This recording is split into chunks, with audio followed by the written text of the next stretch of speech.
రాష్ట్రంలోని AP SPDCL విద్యుత్ సంస్థలో పనిచేస్తున్న కాంట్రాక్ట్ అండ్ అవుట్సోర్సింగ్ ఉద్యోగుల సమస్యలు పరిష్కరించాలని, లేని పక్షంలో ఈ నెల 24వ తేదీన తిరుపతిలోని ఏపీ ఎస్పీడీసీఎల్ విద్యుత్ సంస్థ వద్ద నిరాహార దీక్ష చేస్తున్నట్లు సిఐటియు జిల్లా కార్యదర్శి కందరపు మురళి హెచ్చరించారు.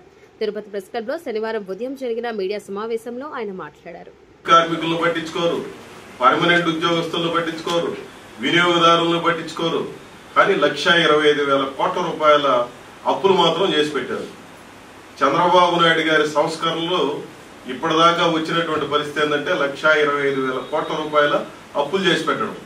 ఈ అప్పులు చేసి ఎవరికయ్యే మేలు చేస్తున్నారంటే జగన్మోహన్ రెడ్డి ఉన్నా, చంద్రబాబు నాయుడు ఉన్నా, షిరిడి సాయి ఎలక్ట్రికల్స్ కు మాత్రం వాళ్ళకు పోవాల్సినటువంటి వందల వేల కోట్ల రూపాయలు వెళ్ళిపోతూ ఉంటాయి.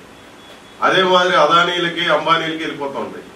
ఇప్పుడు స్మార్ట్ మీటర్ల కాంట్రాక్ట్ మొత్తం అదానీ అయితే సబ్ కాంట్రాక్ట్ వచ్చి షిరిడి సాయి ఎలక్ట్రికల్స్.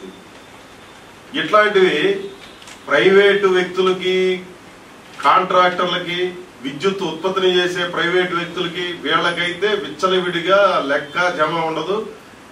రాత్రి 9 గంటలకు 5,000 కోట్ల రూపాయల అకౌంట్ లో పెడితే 9-5 నిమిషాలకంతా వాళ్ళ అకౌంట్ లో చేరిపోతూ ఉంటాయి.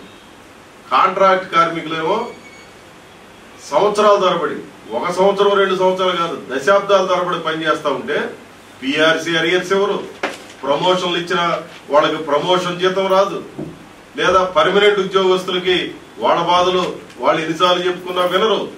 వినియోగదారులు కూడా విపరీతంగా భారాలు పెంచేస్తున్నటువంటి పరిస్థితి ఉంది. చంద్రబాబు నాయుడు గారి ప్రభుత్వం అధికారంలోకి వచ్చిన తర్వాత 22,000 కోట్ల రూపాయల భారం ఈ ఆంధ్ర రాష్ట్ర ప్రజల మీద పడింది.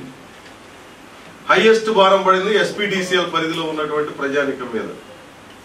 కానీ లోయెస్ట్ శాలరీస్ కానీ సౌకర్యాలు ఉండేది ఇక్కడ ఎస్పీడీసీఎల్ పరిధిలో ఉన్నటువంటి కార్మికులు, ఉద్యోగులకు సంబంధించిన సమస్యలే. ఇవన్నీ జగన్మోహన్ రెడ్డి గారికి చెప్పి అలసిపోయి, పోరాడి అలసిపోయి, మళ్ళా ఇప్పుడు చంద్రబాబు నాయుడు గారికి, పవన్ కళ్యాణ్ గారికి సంయుక్తంగా చెప్పినా సరే ఈ సమస్యలు పరిష్కారం కావడం. ఏమి చేయాలని ఆలోచించి ఇంక విధి లేక 24వ తేదీ నుంచి నిరాహార దీక్షలకు వెళ్తున్నారు. ఏప్రిల్ 7వ తేదీ లోపల ఈ సమస్యల పరిష్కారం కాని పక్షంలో ఎస్పీడీసీఎల్ కార్పొరేట్ ఆఫీసును ముట్టడి చేసే కార్యక్రమం జరుగుతుందని చెప్పడం కోసమే ఈరోజు ఈ మీడియా సమావేశం ఉద్దేశం.